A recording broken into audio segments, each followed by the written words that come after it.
In the summer of 2013, Borderlands 2 was revealed for PlayStation Vita.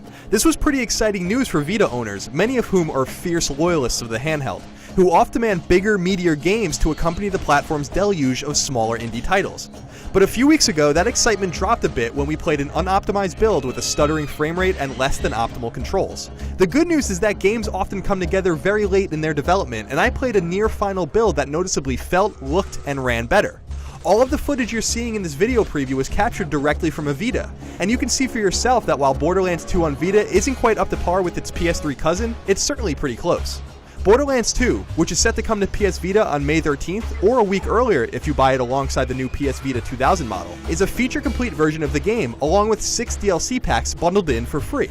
It fully supports cross-save between Vita and PlayStation 3, and even totes its own trophy list, so you can earn all of those lovely trophies again on your handheld.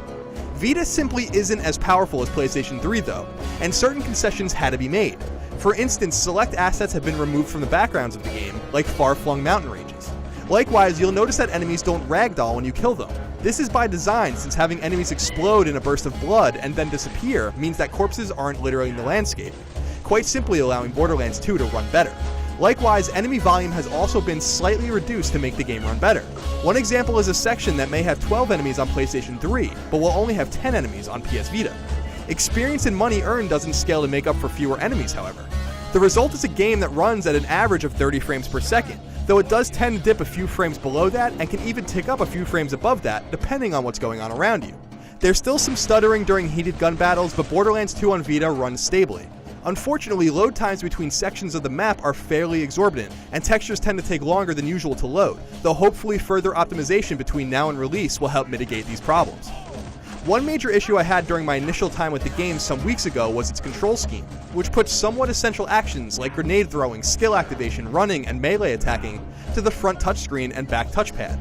I was disappointed by this even if the Vita doesn't really have a better solution, because I was accidentally engaging some of these actions when I didn't mean to. Thankfully, Borderlands 2's control scheme on Vita can be completely remapped to your heart's content, and you'll also be pleased to know that the control interference problems became less of an issue the more I played, and were somewhat non-existent when I tried the game on the upcoming Slim Vita model. Keep it tuned to IGN in the coming weeks for our full review of Borderlands 2 on PlayStation Vita.